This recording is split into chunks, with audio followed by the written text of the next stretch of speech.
திருக்குறள் 7. தனக்கு உவமை இல்லாதான் தாழ் சேர்ந்தார்க்கு அல்லால் மனக்கவலை மாற்றல் அரிது. கடைசியா படிச்ச 4 குறள்ல மனதாலே வழிபடும் முறை, வாக்கினாலே வழிபடும் முறை, உடம்பினால் வழிபடும் முறை பற்றி சொன்னார். இப்ப அப்படி வழிபடலனா வரக்கூடிய துன்பங்கள சொல்லப் போறார். குறளை படிங்க. தனக்கு உவமை இல்லாதான் தாழ் சேர்ந்தார்க்கு அல்லால் மனக்கவலை மாற்றல் அரிது. இதுதான் குறள். இங்க மனக்கவலை மாற்றல் அரிதுன்னு சொல்லியிருக்காரு. கவலைன்னு வந்துடுச்சு. அது என்ன கவலைனா, ஒன்னு கோவம், இன்னொன்னு காமம். இது இரண்டும் உயிர் குணங்கள்னு முன்னாடியே படிச்சோம். இந்த 2 குணமும் மயக்கத்தால வருதுன்னு பார்த்தோம். நமக்கும் இருக்கு. ஆனா ஏன் வருதுன்னு தெரியாது.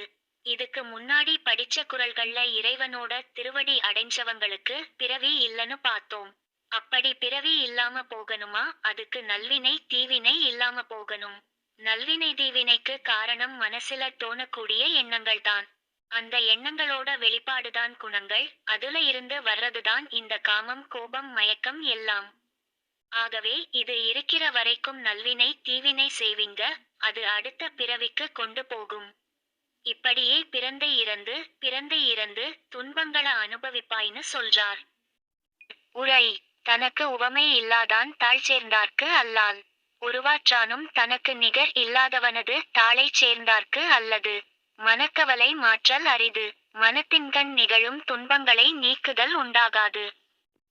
இப்ப கொஞ்சம் ஆழமா பாப்போம். தனக்கு உவமை இல்லாதான் தாழ் சேர்ந்தார்க்கு அல்லால் ஒருவாற்றானும் தனக்கு நிகர் இல்லாதவனது தாளைச் சேர்ந்தார்க்கு அல்லது. இங்க கவனியுங்கள், உருவாற்றானும் தனக்கு உவமை இல்லாதவன்னு சொல்றாரு. அதாவது இறைவனுக்கு உவமைன்னு சொல்லி இந்த உலகத்தில எதுவுமே சொல்லவோ காட்டவோ முடியாது. ஏன் காட்ட முடியாது? உலகத்தில உள்ள எல்லா உயிர்களுக்கும் ஏதோ ஒரு குறை இருக்கத்தான் செய்யுது. உதாரணத்துக்கு அவர் கடின உழைப்பாளி, அறிவாளி. ஆனால் அவர்கிட்ட பணமில்ல. அதனாலதான் அவரு கடினமா உழைக்க வேண்டியிருக்கு. இவர் பெரிய செல்வந்தர். ஆனால் அவரால் அவருடைய பிள்ளைகளோடு நேரத்தை செலவிட முடியவில்லை. மீன் போன்ற உயிர்களை நீரில் இருந்து எடுத்தால் இறந்துவிடும். மனிதனை நீருக்குள் போட்டால் இவன் இறந்து விடுவான்.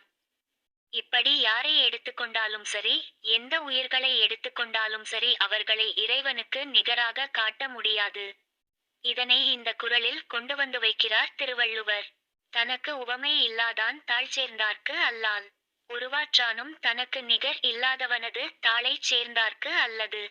ஒரு வகையாலும் தனக்கு நிகரில்லாத, எந்த வகையாலும் தனக்கு நிகரான உவமை சொல்ல முடியாதவன் திருவடிகளை சேர்ந்தார்க்கு அல்லால். அப்படி திருவடிகளை சேரவில்லையா? மனக்கவலை மாற்றல் அரிது. மனத்தின்கண் நிகழும் துன்பங்களை நீக்குதல் உண்டாகாது. மனத்தினாலே வரக்கூடிய துன்பங்களை மாற்ற முடியாதுன்னு சொல்றாரு. இதுக்கு பரிமேலழகர் சில உதாரணங்களோடு கொஞ்சம் டிப்ஸையும் கொடுக்கிறாரு. அதையும் பாருங்க. உறற்பால தீண்டாவிடுதலரிது. நாலடியார் பாடல் எண் 109 என்றாற்போல ஈண்டு அருமை இன்மை மேல் நின்றது. தாழ் சேராதார் பிறவிக்கு ஏது ஆகிய காம வெகுளி மயக்கங்களை மாற்றமாட்டாமையின் பிறந்து இறந்து அவற்றான் வரும் துன்பங்களுள் அழுந்துவர் என்பதாம். இதில் உறற்பால என்ற சொல்லுக்கு விதி என்று அர்த்தம். அதாவது விதியிலிருந்து யாரும் தப்பிவிட முடியாது என்பதை நாலடியார் பாடல் மூலம் மேற்கோள் காட்டியுள்ளார். ஈண்டு அருமை இன்மை மேல் நின்றது.